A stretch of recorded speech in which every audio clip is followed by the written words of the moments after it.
जय बोलो देवादिदेव 1008 श्री भगवान महावीर स्वामी की जय जय जय। अहिंसा परमो धर्म की जय जय जय। परम पूज आचार्य गुरुवर श्री विद्यासागर जी महाराज की जय जय जय। बोलिए परम पूज आचार्य पंडित समय सागर जी महाराज की जय जय जय। गुणायतन पीड़िता शंका समाधान भावना एक प्रवर्तक मुनि श्री प्रमाण सागर जी महाराज की जय जय जय। मुनिवर श्री संधान सागर जी महाराज की नमोस्तु गुरुवर। भावना योग हमारी आत्मशुद्धि का आधार है। भावना योग हमारे जीवन के रूपांतरण का विज्ञान है। भावना योग एक ऐसी जीवन पद्धति है और एक ऐसा अभिनव प्रयोग है जो तन को स्वस्थ, मन को मस्त और हमारी चेतना को प्रशस्त कर देता है। भावना योग एक ऐसा प्रयोग जो भाव सुधार से भव सुधार की बात करता है। विगत दिनों में हमने इन बातों पर काफ़ी विस्तार से विमर्श किया। भावना योग के 4 चरणों में प्रार्थना पर कल सांगोपांग बात हुई। हर व्यक्ति के जीवन का एक लक्ष्य है, वह है स्वस्थ होना। जब कभी हम स्वास्थ्य की बात करते हैं, प्रायः लोग शारीरिक स्वास्थ्य पर अपना ध्यान केंद्रित करते हैं। स्वाभाविक है, शरीर से हमारी सबसे ज़्यादा निकटता है और इसलिए हम शारीरिक स्वास्थ्य के प्रति ज़्यादा सचेत रहते हैं। लेकिन स्वास्थ्य को समग्रता से देखने की ज़रूरत है। केवल शरीर का स्वास्थ्य नहीं, हमारे शास्त्रों में स्वास्थ्य की व्यापक परिभाषा बताई। समदोषः समाग्निश्च समानः मलधातवः प्रशांतात्मा इंद्रिय मनश्चेति स्वस्थ इति विधीयते।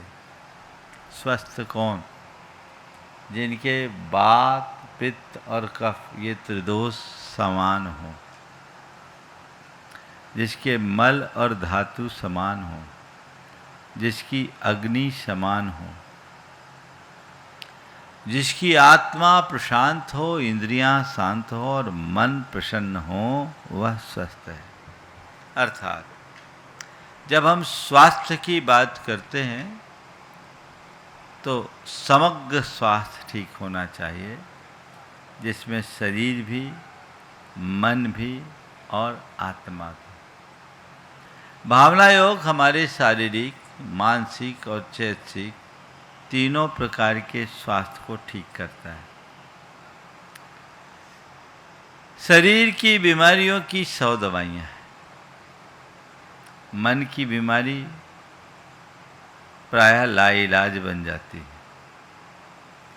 और आज अनुसंधान ये बताते हैं कि हमारे शरीर में जितनी बीमारियां हैं, उनका अधिकतम संबंध मन से ज़्यादा होता है। मनोकायिक बीमारियां आज के दौर में बहुत ज़्यादा है और मन में विकृति आती है चेतना की विकृति से। अगर हम अपनी चेतना को निर्मल बना लें, मन स्वस्थ रहेगा। मन स्वस्थ रहेगा तो शरीर भी बहुत अंशों में स्वस्थ होगा। लोग शरीर को ठीक करते हैं, फिर बहुत ज़्यादा है तो मन की तरफ ध्यान देते हैं। बहुत कम लोग हैं जो अपनी चेतना को विशुद्ध बनाने का प्रयत्न करते हैं। जबकि क्रम उल्टा होना चाहिए। चेतना को विशुद्ध बनाओ, मन प्रशस्त होगा और मन प्रशस्त होगा तो तन भी स्वस्थ होगा। चेतना शुद्ध हो, चैतसिक दुर्बलताओं से अपने आप को मुक्त करो। भावना योग इन तीनों को ठीक करता है। कल आपने भावना योग और उसके साथ जुड़े हुए विज्ञान का अंतर संबंध जाना। हमारी मस्तिष्क की संरचना किस तरीके से भावना योग जैसे प्रयोग से प्रभावित होती और वो हमारे शारीरिक स्वास्थ्य को कैसे ठीक करती, उससे हमारा मानसिक स्वास्थ्य भी कैसे ठीक होता। क्योंकि हमारे मन की ग्रंथियां जब बदल जाती है, अंदर हमारी मनोदशा जब बदलती है, तो हमारे शरीर की अंतःस्रावी ग्रंथियों के स्राव में परिवर्तन होता है और ये अलग प्रकार के हार्मोन्स का जो स्राव है, सिक्रेशन है, वह हमारे शारीरिक और मानसिक स्वास्थ्य को बहुत अंशों में ठीक कर देता है। पर इन सब का जो मूल है, हमें उसे पकड़ने की ज़रूरत है। वह है हमारा चेतना, चैतसिक दुर्बलता। थोड़ा सा हम तीनों प्रकार के रोगों के लक्षण की चर्चा करें। फिर आज हम बात करेंगे कि भावना योग हमारे सब रोगों को कैसे दूर कर सकता है। शारीरिक बीमारियां तो हम लोग जितने भी शरीर संबंधी बीमारी उसके बारे में बताने की ज़रूरत नहीं है। मानसिक बीमारी में डिप्रेशन है, एंजाइटी है, इस तरह की जितनी भी बीमारियां हैं, डर है ना, चिंता है, शोक है, ये सब हमारी मानसिक बीमारियां हैं। घबराहट है, ये सब चीज़ें मनुष्य की मनोविकृतियों से जन्म लेती है। चैतसिक बीमारियां क्या? हमारे अंदर के विकार, काम, क्रोध, लोभ, मोह, वासना, ये जो विकार हैं, ये क्या है? ये चैतसिक बीमारी है।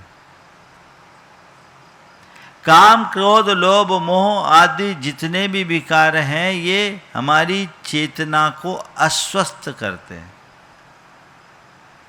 स्वस्थ आत्मा में ये विकार नहीं है, ये अस्वस्थ आत्मा के लक्षण हैं। इसे दूसरे शब्द में कहूं कि ये सब आत्मा की अस्वस्थता को प्रकट करते हैं। अस्वस्थता को प्रकट करेंगे, उसके लक्षण। इन बीमारियों को ठीक करो तो मन ठीक रहेगा। एक आदमी बहुत सहज और शांत है, उसका मन सहज और शांत होगा। एक आदमी गुस्से में है, एक आदमी अभिमान में है, एक आदमी मोह में उलझा है, एक आदमी वासना से ग्रसित है, क्या उसकी मनोदशा कभी स्वस्थ होगी? नहीं होगी। और जब मनोदशा खराब होगी तो शरीर की अंतःस्रावी ग्रंथियां भी अपना नकारात्मक प्रभाव छोड़ेगी, और जब वह नकारात्मक प्रभाव छोड़ेगी तो शरीर के रसायनों का असंतुलन बढ़ेगा, और शारीरिक रसायनों में असंतुलन बढ़ेगा तो शारीरिक स्वास्थ्य भी प्रभावित होगा। इन सब की जड़ को हमने ठीक कर दिया तो ऊपर सब कुछ ठीक होगा। तो लोगों से मैं कहना चाहूंगा, आप भी लोगों को ये बात समझाइए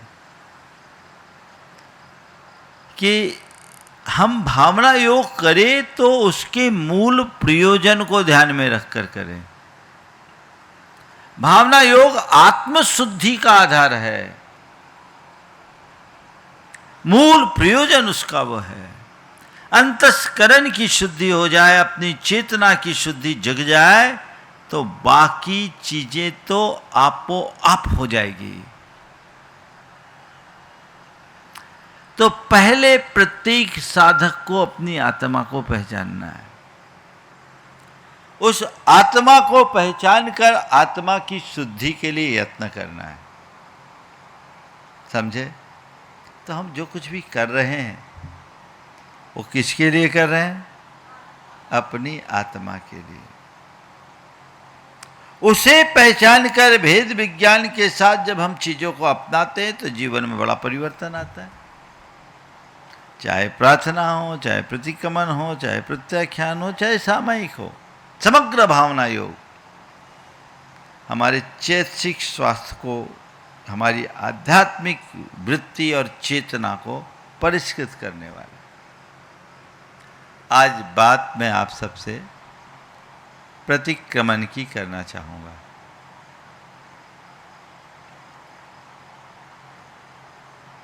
बुला ले आओ, अंदर ले आजा। हाँ, मैं बात प्रतिक्रमण की करना चाहूंगा। प्रतिक्रमण का मतलब क्या है? सामान्य रूप से हम प्रतिक्रमण की बात करते हैं, किए गए दोषों के शोधन का नाम प्रतिक्रमण है। क्या है?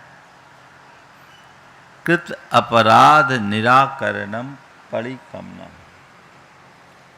किए गए दोषों के शोधन को प्रतिक्रमण करते हैं। हमसे कहीं कोई ज्ञात अज्ञात भाव में कोई दोष हो जाए तो उसकी शुद्धि।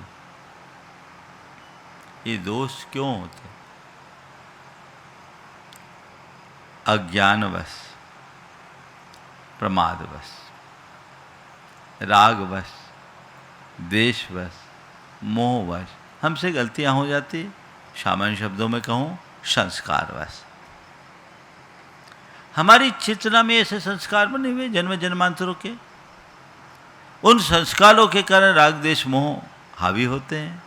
अज्ञान कारण बन जाता है, अंदर का प्रमाद कारण हो जाता है और हमसे कई प्रकार की त्रुटियां हो जाती हैं जो हमारी चेतना को विकृत करती है। उससे मनोदशा भी खराब होती है और हमारा व्यवहार भी बिगड़ जाता है। चेतना को ठीक करेंगे, चेतना पर काम करेंगे, मनोदशा अच्छी होगी। मनोदशा अच्छी होगी तो व्यवहार भी अच्छा होगा और व्यवहार अच्छा होगा तो समग्र जीवन अच्छा होगा। तो चेतना को शुद्ध करना हमारा लक्ष्य है ना? मैं आपसे पूछता हूं, कोई दर्पण हो, उसमें धूल की परत जमी हो, तो क्या हमें उसमें अपना स्वच्छ प्रतिबिंब दिखेगा? बोलो, नहीं ना? तो हम क्या करते हैं? उस दर्पण को पहले तरीके से साफ करते हैं, उसकी धूल की परत को हटाते हैं। अब जब धूल की परत हट जाती है तो उसमें हमें अपनी साफ स्वच्छ छवि दिखती। बस ऐसे ही हमारे चित्त के दर्पण में अनेक प्रकार की धूल जमते जाती है। जो अपनी चेतना के प्रति जागृत होते हैं वो धूल को साफ करते रहते हैं, और जो धूल को साफ करते रहते हैं वो अपनी स्वच्छ छवि को देखने का सौभाग्य भी पाते हैं। लेकिन जिनकी चेतना अजागृत रहती है, सुप्त होती है, उनके ऊपर धूल की परत दर परत, परत दर परत इतनी जम जाती है कि चेतना ही मंद पड़ जाती है। फिर ऐसे व्यक्ति को अपापर का कोई विवेक नहीं होता, वो करनी अकरनी का ज्ञान नहीं रख पाते हैं और वह सब कुछ कर बैठते हैं जो उनकी आत्मा के लिए, उनके मन के लिए और उनके व्यवहार के लिए अच्छा नहीं होता। प्रतिक्रमण एक ऐसा माध्यम है जो हमारी चित्त की शुद्धि का आधार है। प्रतिक्रमण का मतलब क्या है? अपने अपराधों को स्वीकार करना। और वह भी किसी दूसरे न्यायाधीश के सामने नहीं कि कोई न्यायाधीश बैठा है, जा कर के मैं अपने गुनाहों को स्वीकार करता हूँ, मुझे दंड दें।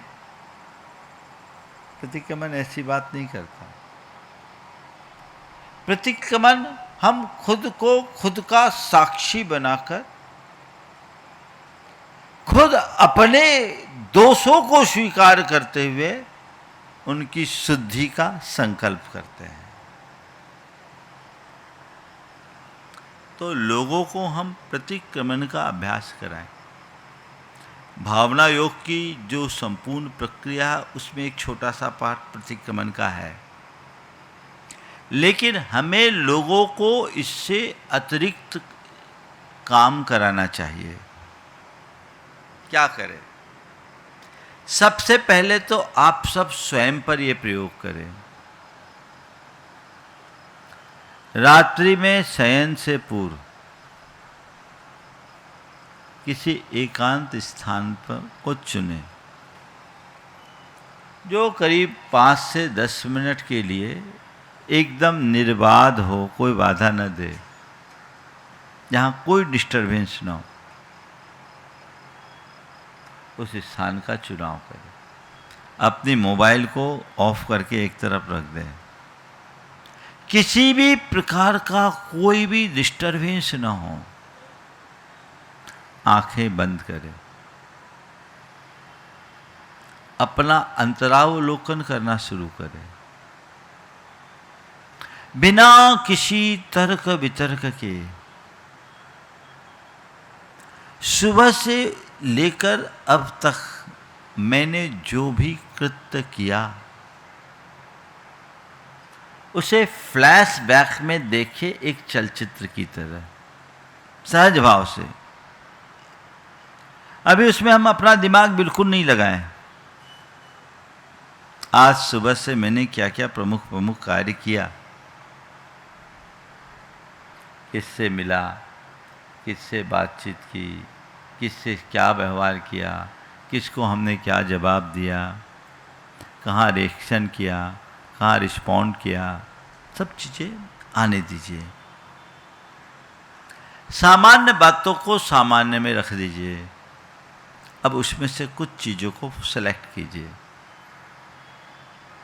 आज मैंने कहाँ अपने मन में दुर्भाव लाया? पहली बात,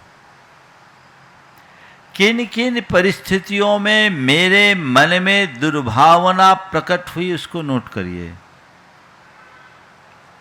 नोट करने के बाद क्या करें? स्वीकारे, खुद स्वीकारे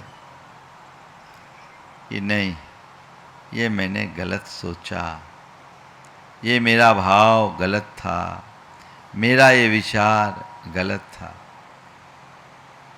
ये पाप पूर्ण विचार है, पाप पूर्ण भाव है, ये मेरी चेतना को कलंकित करने वाली। मैं इसकी निंदा करता हूँ, इनका परित्याग करता हूँ और इसकी पुनरावृत्ति से बचने का संकल्प लेता हूँ। प्रतिक्रमण का पहला चरण, मेरा ये दुष्कृत मिथ्या हो तस्मिच्छामि दुक्खड़म। कहा? मन से, किसी के प्रति, स्व के प्रति, पर के प्रति, अपने प्रति, अपनों के प्रति, परिजनों के प्रति, परिचितों के प्रति, अपने ग्राहकों के प्रति, अपने क्लाइंट के प्रति, अपने कलीग्स के प्रति, अपने अड़ोसी पड़ोसी के प्रति, सुबह से मेरे मन में जो भी दुर्भाव आए, एक पल लगता है, ज़्यादा देर नहीं लगती। अपनी गलतियों को स्वीकार करो और उनका परित्याग करने का अभ्यास करो। फिर मैंने बहुत सारी बातें बोली हैं। मैंने कई बातें ऐसी बोली जो मेरे बोलने लायक नहीं थी। कई बात मेरे मुख से ऐसे निकल गए जो मैंने बुद्धिपूर्वक तो नहीं कहा, फिर भी निकल गया। मैंने जो भी बुरा बोला मैं उसकी निंदा करता हूँ, उसका परित्याग करता हूँ, उसकी पुनरावृत्ति न करने का संकल्प लेता हूँ, उसकी पुनरावृत्ति न करने का संकल्प लेता हूँ। मन ही मन अपनी निंदा करे और ये तय करे अब जब कभी ऐसी सिचुएशन आएगी मैं इससे बचूंगा। फिर तीसरे क्रम में मेरा किसके प्रति कैसा व्यवहार हुआ, मैंने अपने व्यवहार से किसी को आघात पहुंचाया, किसी का दिल दुखाया, किसी का नुकसान किया, या जो मैं कर सकता था वो नहीं किया, तो अपने इस कृत्य की भी मैं निंदा करता हूँ, उसका परित्याग करता हूँ और पुनरावृत्ति न करने का संकल्प लेता हूँ। और इसके बाद आइए अगले चरण में, मैंने जिसके बारे में भी बुरा सोचा मैं उससे क्षमा मांगता हूँ। हे प्रभु वो भी मुझे क्षमा करे। मैंने किसी से गलत बोला तो मैं उससे क्षमा मांगता हूँ, वह भी मुझे क्षमा करे। मैंने जो भी बुरा व्यवहार किया मैं उससे क्षमा मांगता हूँ, वो भी मुझे क्षमा करे। ये प्रतिक्रमण है। आजकल इसे ही नए रूप में प्रस्तुत किया जाने लगा है, सेल्फ रिफ्लेक्टिव जर्नल या सेल्फ रिफ्लेक्टिव जर्नलिज्म, है ना। सेल्फ रिफ्लेक्टिव जर्नल प्रैक्टिस करने के लिए बोला जाता है कि आप काम कीजिए, इन सब चीज़ों को लिखिए। क्या कीजिए? लिखिए। आप लोगों को भी भावना योग की डायरी दी गई है, आप लोग कर रहे होंगे, उसमें आपका ये अभ्यास होगा। ये क्या है? ये हमारा प्रतिक्रमण ही तो है जो समग्र जीवन के रूपांतरण का आधार है। अगर आप कोई गलती कर रहे हैं तो आप अपनी गलती को साफ करने में भी समर्थ हैं, बशर्ते अपनी गलतियों को अच्छे से स्वीकार करो। बहुत बड़ा परिवर्तन आता है, बहुत बड़ा परिवर्तन आता है, खुद में भी आता है और औरों में भी आता है। एक व्यक्ति जिसका स्वभाव बड़ा उदंड था, मिजाज बहुत खराब था और व्यवहार बड़ा तीखा था। वो किसी से भी अच्छे तरीके से बात नहीं करता, प्रायः अपशब्दों में बात करता और चाहे जिसको जलील करता, नीचा दिखाता, अपमानित करने की कोशिश करता। नतीजा कोई इसको लाइक नहीं करता, लेकिन दबदबा इतना था कि कोई उसके सामने कुछ बोलने की हिम्मत नहीं करता। उसके पास पैसा था, पावर था, सब कुछ था। क्रम ऐसे ही चलता रहा और वो आदमी बूढ़ा हुआ। बूढ़ा होने के बाद एक दिन उसके मन में अचानक एक कि मैंने पूरा जीवन बहुत बुरा किया, मैंने बुरा भाव रखा, बुरा व्यवहार किया, बुरा बोला, सबको अपमानित किया, अपनी गलतियों को अनदेखा किया, दूसरों पर दोषारोपण किया। और जब ये सोचना शुरू किया तो सारी बातें उसके आंखों के सामने फ्लैशबैक में सिनेमा के रील की तरह उभरने लगी। वो अंदर थर-थर कांपने लगा, उसके आंखों से आंसू की धारा निकलने लगी कि मैंने कितना बुरा किया, मैं इतने पापों के बोझ से लद गया, अब मुझे इस दुनिया से जाते समय इतना सारा पाप लेकर जाना होगा। लोग मेरे प्रभाव और दबाव में भले मेरे सामने कुछ नहीं बोल पाए, पर मेरा पाप तो मेरे सिर पर चढ़ ही गया। उसने तत्क्षण अपने सारे परिजनों और संपर्कियों को बुलाया और रूंधे गले से हाथ जोड़कर सभी से कहा, आप सब मुझे माफ कर दो,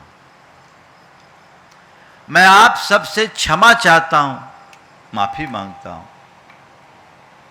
मैंने आप लोगों से बहुत बदसलूक किया, बुरा व्यवहार किया, आप लोगों के ऊपर झूठा दोषारोपण किया, आपको नीचा दिखाने का प्रयास किया, आप सबसे अपशब्दों का प्रयोग किया, आपका अपमान और तिरस्कार किया।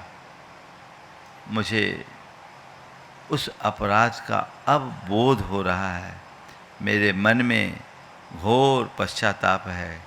मैं उसके लिए अपनी निंदा करता हूँ और आप सबसे क्षमा मांगता हूँ, आप सब मुझे क्षमा करें। लोगों के लिए ये देखकर एक आश्चर्यकारी परिवर्तन दिखा कि इस आदमी में ऐसा भी भाव आ सकता है,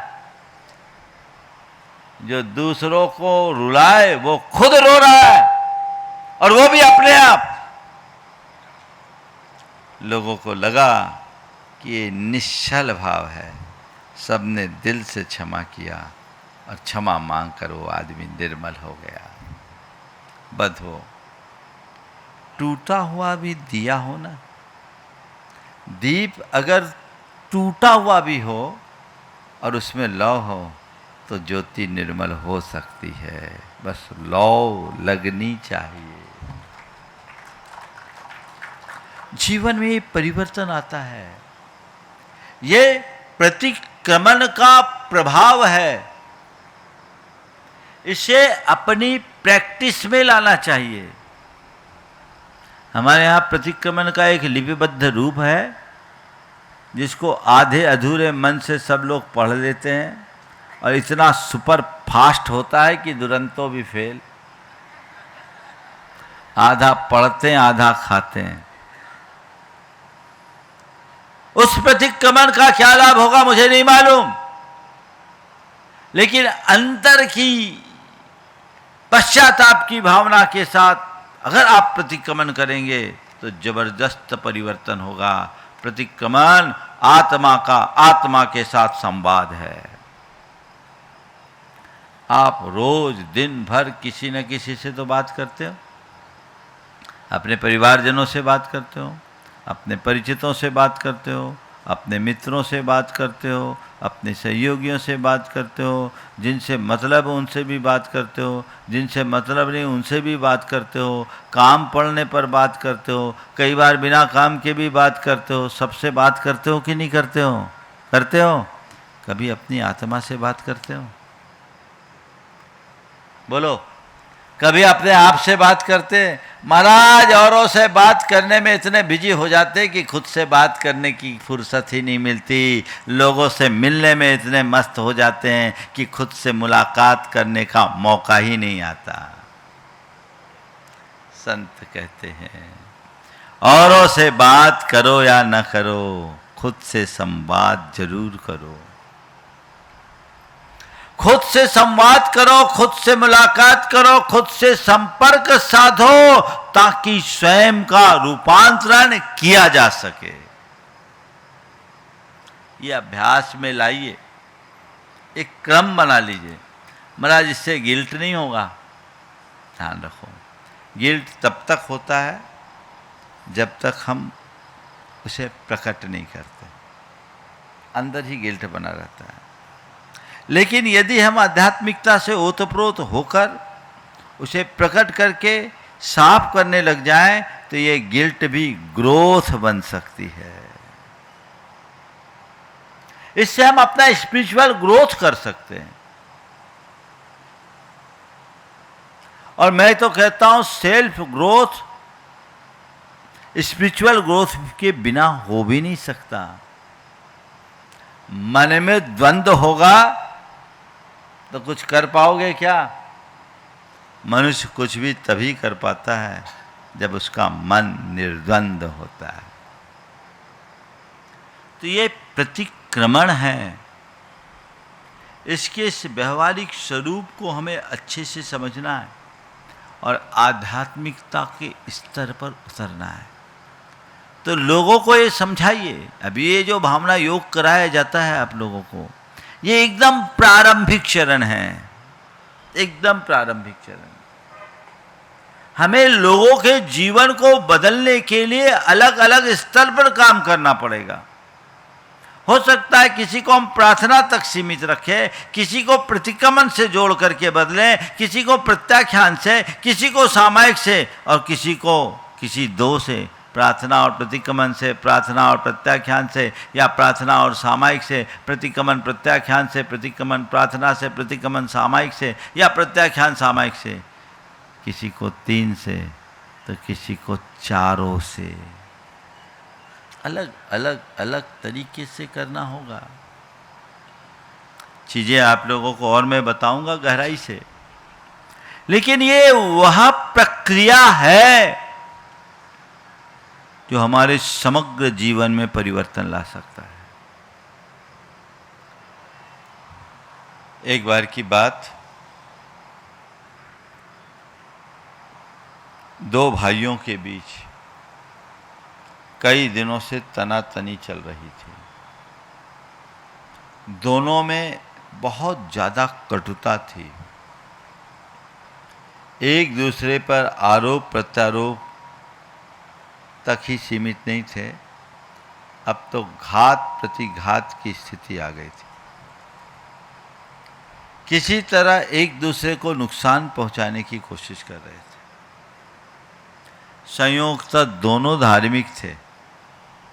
विडंबना देखो, अधर्मियों में ये सब बातें हो तो फिर भी समझ में आती है, धर्मियों में ये बातें समझ से परे हो जाती है। और धर्मियों में भी ये बातें बहुत देखने को मिलती है। क्यों? क्योंकि वो धर्म को केवल क्रिया मान करके चलते हैं, प्रयोग नहीं बनाते। पूजा पाठ, सत्संग, स्वाध्याय, प्रवचन खूब करेंगे, व्रत उपवास भी कर लेंगे, लेकिन अपनी वृत्तियों को बदलने का जैसा प्रयास करना चाहिए वो नहीं करते।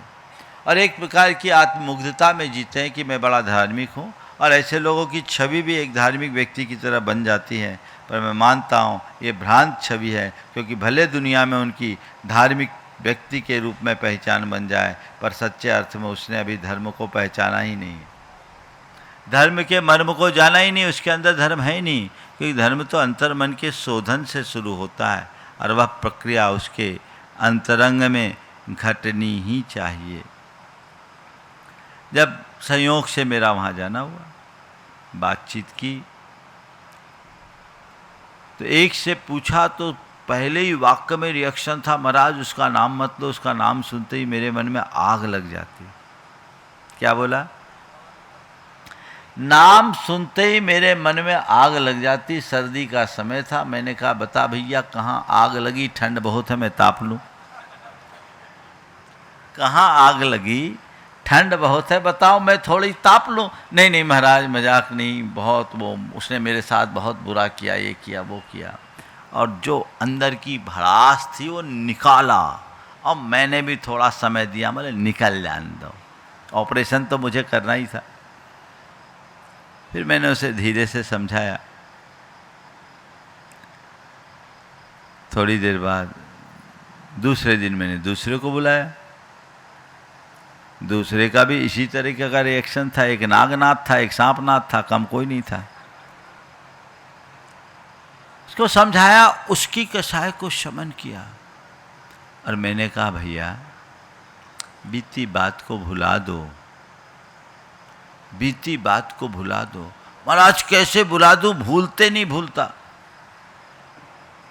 20 बरस पुरानी बात को पकड़े बैठे थे। मैंने ऐसे कहा एक काम करो, 2 साल पुराना कैलेंडर मिलेगा क्या तुम्हारे? बोले महाराज कैलेंडर कहाँ मिलेगा, हर महीने हम उसको फाड़ देते हैं।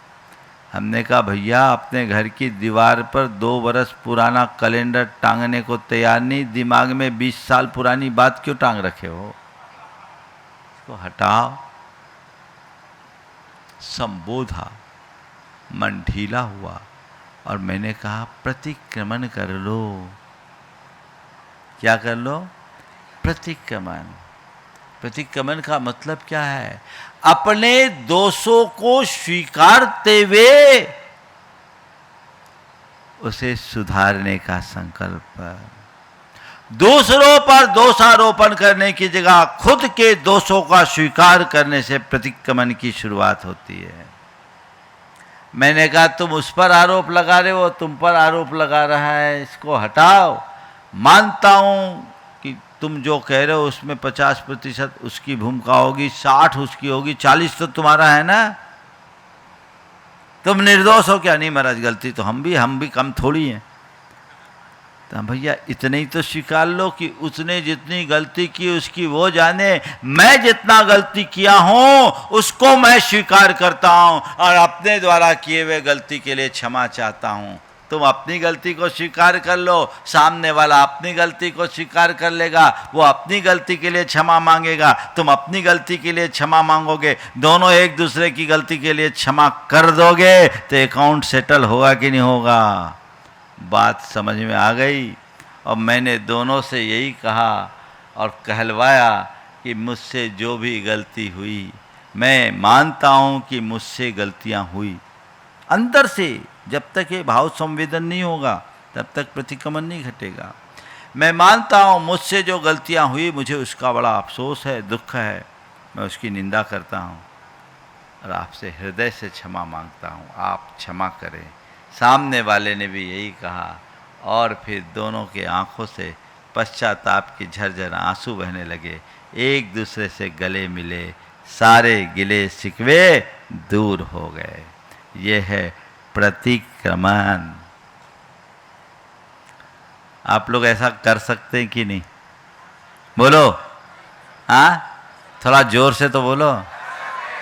कर तो सब सकते हैं महाराज, पर करते नहीं हैं और करेंगे भी, ऐसा तो मुझे नहीं लगता। आप लोगों पर मुझे भरोसा है और अब मैं कह सकता हूं आगे ऐसा करेंगे और ये करना है। अगर ऐसा भाव अंतर मन में जग गया, जीवन बदल जाएगा, चमत्कृत होगा। तीर्थंकर भगवंतों के द्वारा प्रदत्त ये साधना है, कोई सामान्य बात नहीं है। ये प्रतिक्रमण कृत दोष निरायरणम परिक्रमणम, किए गए दोषों के निराकरण का नाम प्रतिक्रमण है। तो वैसा पूरा निराकरण का भाव होना चाहिए ना। बदलाव तभी होगा। तो भावना योग के माध्यम से हमने आज प्रतिक्रमण और उसकी संपूर्ण प्रक्रिया को अच्छे से समझ लिया।